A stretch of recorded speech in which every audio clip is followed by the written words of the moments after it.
نماز میں دل کیوں نہیں لگتا؟ جب ہم نماز شروع کرتے ہیں تو دنیا بھر کے خیال آنے لگتے ہیں، جیسے کہ گھر کے بہت سارے کام، آفس کی ٹینشن اور دوستوں کی باتیں۔ اگر آپ کے ساتھ بھی ایسا ہوتا ہے تو یہ ویڈیو صرف آپ کے لیے ہے۔ السلام علیکم ورحمۃ اللہ وبرکاتہ۔ جب ہم نماز پڑھتے ہیں تو یہ اللہ کا حکم ہوتا ہے، لیکن سچ بتائیے کہ ہماری نماز میں وہ سکون ہوتا ہے جو صحابہ کی نماز میں تھا؟ آج ہم 3 ایسی وجہ اور اس کے سولیوشنز پر بات کریں گے جس سے آپ کی اور ہماری نماز ہمیشہ کے لیے درست ہو جائے۔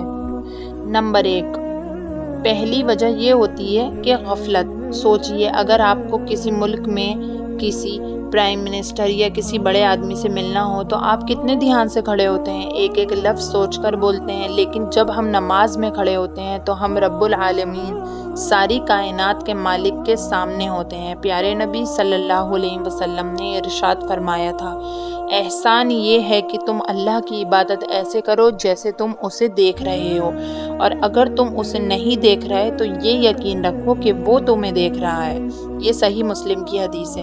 جب یہ احسان دل میں آئے گا تو دھیان بھٹکنا بند ہو جائے گا۔ نمبر 2، وضو اور اس کی تیاری میں کمی۔ ہم اکثر اذان ہونے کے بعد آخری وقت تک کام کرتے رہتے ہیں اور پھر بھاگتے ہوئے وضو کر کے نماز میں کھڑے ہو جاتے ہیں۔ دماغ ابھی بھی ہمارا اسی ہی کام میں الجھا ہوا رہتا ہے۔ تو وضو صرف جسم کو صاف کرنے کے لیے نہیں ہوتا بلکہ دل کو تیار کرنے کے لیے ہوتا ہے۔ جب ہم وضو کریں تو یہ سوچیں کہ پانی کے قطروں کے ساتھ آپ کے گناہ دھل رہے ہیں۔ نماز میں 2 منٹ پہلے مصلی پر بیٹھ جائیں، تھوڑا استغفار کریں اور اپنے دماغ کو دنیا سے کٹ آف کر دیں۔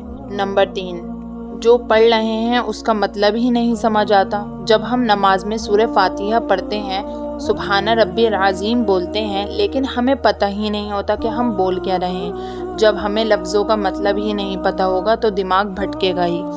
جب ہم سورہ فاتحہ میں بولتے ہیں الحمدللہ رب العالمین تو اللہ رب العزت جواب دیتا ہے، میرے بندے نے میری تعریف کری۔ یہ ایک کنورسیشن ہوتا ہے اللہ تعالیٰ اور بندے کے بیچ کا۔ تو آج ہی عہد کریے کہ ہم آیت الکرسی، سورہ فاتحہ اور نماز میں پڑھی جانے والی چھوٹی چھوٹی سوروں کا ترجمہ یاد کریں گے۔ آخری اور سب سے بہترین بات جو پیارے نبی صلی اللہ علیہ وسلم نے ہمیں سکھائی، ہر نماز کو اپنی زندگی کی آخری نماز سمجھ کر پڑھو۔ سوچئے، اگر آپ کو پتہ چل جائے کہ فرض پڑھنے کے بعد آپ کی روح قبض ہو جائے گی تو آپ وہ نماز کیسے اور کس طرح سے ادا کریں گے؟ کتنے خشوع کے ساتھ، کتنا رو رو کر ہم اس نماز کو بہترین بنانے کی کوشش کریں گے۔ کیا کوئی گارنٹی ہے کہ ظہر کے بعد عصر کا موقع ہمیں ملے گا یا عشاء کے بعد ہمیں دوسرے دن فجر کا موقع ملے گا؟ ہر نماز ایسے پڑھیں اور یہ سوچ کر پڑھیں کہ ہو سکتا ہے یہ اللہ سے ملاقات کا آخری موقع ہو۔ اللہ تعالیٰ قرآن میں فرماتا ہے فَوَيْلٌ لِّلْمُصَلِّينَ الَّذِينَ هُمْ صَلَاتِهِمْ سَاهُونَ۔ تو تباہی ہے ان نمازیوں کے لیے جو اپنی نماز سے غافل ہیں۔ ہم بنا سمجھے ہوئے صرف ایک عادت کے طور پر نماز پڑھتے ہیں، اس لیے ہمارا دماغ بھٹکتا ہے۔ صحیح مسلم کی حدیث میں آتا ہے کہ حضرت عثمان بن عابل رضی اللہ تعالیٰ عنہ نے نبی اکرم صلی اللہ علیہ وسلم سے بولا کہ نماز میں شیطان بھٹکاتا ہے، تو آپ صلی اللہ علیہ وسلم نے ارشاد فرمایا، یہ ایک شیطان ہے جسے خنزاب کہا جاتا ہے۔ جب تم نماز پڑھتے ہو، کھڑے ہوتے ہو تو وہ تمہیں وہ باتیں یاد دلاتا ہے جو کہ تم بھول چکے ہو۔ تو اب سوال یہ ہے کہ اس کا علاج کیا ہے؟ قرآن میں اللہ تعالیٰ فرماتا ہے کہ کامیاب وہی ہے جن کی نماز میں خشوع یعنی دل لگنا اور عاجزی ہو۔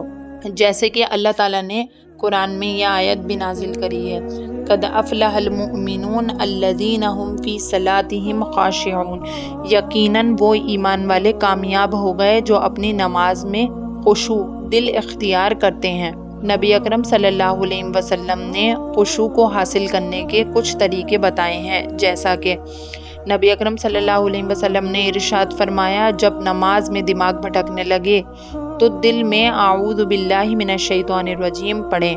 پھر صحیح بخاری کی حدیث سے آپ صلی اللہ علیہ وسلم نے ارشاد فرمایا، اللہ کی عبادت اس طرح کرو جیسے تم اسے دیکھ رہے ہو، اور نماز اس طرح پڑھو جیسے کہ وہ تمہاری زندگی کی آخری نماز ہو۔ نماز کوئی بوجھ نہیں ہے بلکہ یہ بندے کی اپنے رب سے ڈائریکٹ بات کرنے کا طریقہ ہے۔ آئیے اللہ سے آج دعا کرتے ہیں کہ ہماری نمازیں درست ہو جائیں۔ اے اللہ، ہماری نمازوں میں خشوع پیدا فرما، ہماری غفلت کو دور کر اور ہماری عبادتوں کو قبول فرما۔ کمنٹس میں آمین ضرور لکھیے گا اور ہمارے چینل کو سبسکرائب کرنا نہ بھولیں۔ انشاءاللہ اگر آپ ان باتوں پر عمل کریں گے تو نماز بوجھ نہیں بلکہ دل کا سکون بن جائے گی۔ اگر یہ ویڈیو آپ کو اچھی لگی ہو تو اپنے دوستوں اور گھر والوں کے ساتھ ضرور شیئر کریں۔ کیا پتہ آپ کی وجہ سے کسی کی نماز سدھر جائے۔ اور دعاؤں کی درخواست ہے۔ جزاک اللہ خیرن کثیرا فی الدنیا والآخرہ۔